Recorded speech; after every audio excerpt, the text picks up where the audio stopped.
It says that as a practical matter, most farmers are not going to be able to do two lactating feed and two gestation feeds and other feeds for other pigs. Most farmers are going to use one feed formulation for lactation for all sows. In relation to the video I made on lactating feed and gestation feed for sows, where I mentioned that parity 1 and parity 2 sows have different nutritional requirements from parity 2 plus or multiparous sows. So then you have to make different feed formulations for them at the gestation and the lactation stage. So this person is saying that it will be hard for farmers to do that. Yes, I agree with him that it is true that some farmers are not going to make two different feed formulations for the lactating sow and the gestation sow, because even some give just one feed to all the pigs on their farm. But that is besides the point over here. Over here, we are trying to get better. We are learning to get better and to improve on our pig farming practices. And so it is advisable to have different formulations for the parity 1 and 2 sows and for the multiparous sows, because the parity 1 and 2 sows have higher needs of protein as compared to the multiparous sows. Now, why is this so? For your younger sows, that is the parity 1 and parity 2 sows, they are still in the process of growing. And so they have lower amount of protein reserves, or they have lower amount of proteins that have been stored in their body over time, as compared to the older sows that have had several litters and have high protein reserves in their bodies. Now also, your older sows have had multiple pregnancies, and so because of this, they can easily accommodate the demands and the changes that come with gestation and lactation, and so they are not so dependent on high protein feeds. But for your younger sows, if you don't support them with the higher proteins that will enable them to cope with the demands of gestation and lactation, it can lead to several problems that you may not even notice. Like your younger souls will be giving you smaller litters, and you think, oh, because they are young, that's why they are giving me smaller litters. But that may not be the case. The reason they are giving you smaller litters is from the fact that you're not giving them enough proteins to support them. Because mind you, aside the fetuses needing the proteins, they too need the proteins to grow. Do you get it? So some of these things are not mandatory, but then they are there to help you. So if you realize that on your farm you have a lot of older sows, and maybe you are now trying to get younger sows, just make a higher protein feed for the younger ones so that they can perform better for you. If you don't do it, they are still going to give you piglets. The piglets are going to grow and all that, but then you will not get their maximum performance. And over here, we are aiming for maximum performance. And that's why we are putting these feed formulations and these measures in place to help our pigs give us the maximum output. Let's move on to our next question. It says that, please kindly give lecture on crude lysine and methionine in each items we use to formulate feed. Example, PKC, soya beans, rice bran. So let's answer this question. So I'm going to give you the values in a tabulated form very soon. But note that these values are variable. Now they vary based on one, the variety of the ingredient that is planted. So if you take maize or corn, we have the yellow corn, the white one. They have different amounts of lysine and methionine. So that's where the variation comes in. For something like sorghum, we have the red and then the white sorghum. They have different amounts of lysine and methionine. And then also the conditions that were present at the time of planting of the ingredient. So the fertility of the soil, the temperature fluctuations, all these will determine the amount of lysine and methionine that are in your ingredients. And then also the processing method that is used will determine the amount of lysine and methionine that is in the ingredients, because there are different methods of processing. Some use the extraction process, some use the heating process. So for some ingredients, the heating method will reduce the lysine content present in the ingredients. Do you get it? So these values are average values that have been generated from experiments, several experiments. So they are average values. So I'm going to give you a list of ingredients and their corresponding average lysine and average methionine content.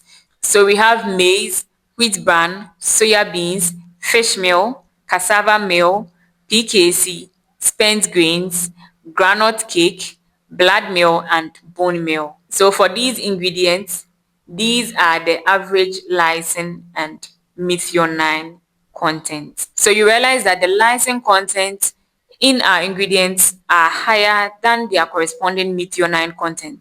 And that is good because you realize that for our pigs, they need a higher amount of lysine as compared to methionine. So now let's move to our next question. Our next question says that, what about sorghum?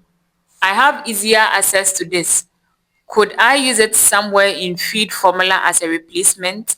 I also understand red sorghum is not as good as white sorghum. Is that true? And would you know why? Thanks. So this is our next question. So to answer this question, we first have to know that to do a replacement of any ingredient, you have to compare the ingredient that is being replaced with the ingredients that you want to bring in based on the nutrients present in both ingredients. So now for sorghum, it is mainly a carbohydrate or an energy source. So it can replace maize. Now, before we can determine if it can fully replace maize or not, we have to check if they have similar nutrients present in them. So we have to check if both sorghum and maize have a similar carbohydrate content, protein content, and fiber content. So let's compare in terms of the carbs or the energy content. Sorghum has a lower energy content compared to maize. And we know that in our feed formulation, maize is our main source of energy, right? So if we fully replace maize with sorghum, we are going to have our feed formulation having a reduced energy level. Do you get it? So that means that with respect to energy content, sorghum cannot fully replace maize. So let's compare them in terms of their protein content. Sorghum has a little bit higher proteins than maize, but then the protein digestibility of our sorghum is lower compared to maize. That means that even though our maize has lower amount of proteins than our sorghum, our maize offers better proteins because its proteins are easily digestible and can be easily utilized by the pigs as compared to sorghum. Now, for comparison in terms of the fiber content, sorghum has a higher fiber content compared to maize. Now, even though the fibers are essential for improving digestion by promoting the gut health of our pigs, too much of it is also not good because fibers are bulky. And then once the feed becomes bulky, our pigs will eat little and then get full. So our pigs cannot eat much. And what would that lead to? It will lead to slower growth. So even though our sorghum is good and can replace our maize, we do not have to do 100% replacement. I'll recommend that you do as low as 20% to as high as 50% replacement of maize with sorghum. Now, also from the question, the person was also saying, I also understand red sorghum is not as good as white sorghum. Is that true? And would you know? Now, yes, white sorghum is much better than the red sorghum. Now, white sorghum is more preferred basically because it is easily digestible as compared to the red sorghum. Our pigs are able to digest the white sorghum better than the red sorghum. Now, why is this so? Red sorghum has a higher amount of something that we call tannin, whilst the white sorghum has a lower amount of this tannin. Now, what is this tannin? This tannin is an anti-nutritional factor which binds to the proteins and the amino acids that are present in the sorghum. And so because it binds the proteins and the amino acids, it makes it very difficult for the pigs to digest and utilize the nutrients. And so once the red sorghum has a high amount of this tannin, then we don't want it. We would rather prefer the white sorghum, which has lesser amounts of this tannin, which is an anti-nutritional factor. Our next question says that, is there an alternative to soya beans for protein? So let me pause with this question and let's see the next question. The next question says that, would you recommend or advise sunflower cake as a substitute for soya beans? So this is talking about alternative to soya beans. This is also talking about sunflower cake as an alternative to soya beans. So I'm putting these two questions aside because I'm making a whole video that addresses alternatives to soya beans as a protein source for pigs. That will be our next video. I'll be giving you different ingredients that can equally replace soya beans. I'll be giving you the crude protein content of those ingredients, their crude fiber content, and how much of it can replace soya beans in your feed. So just be looking out for that. So let's pin these two videos. It's coming up soon. So for today, these are the questions that I've written down. So in the process of answering these questions, I know several questions may pop up. If you have questions, drop them in the comment section. And hopefully in the next time, your question is going to be part of these questions that I'm going to address. So if this question and answer session is helpful to you or you enjoyed it, kindly let me know in the comment section so that I can continue making these question and answer sessions for you.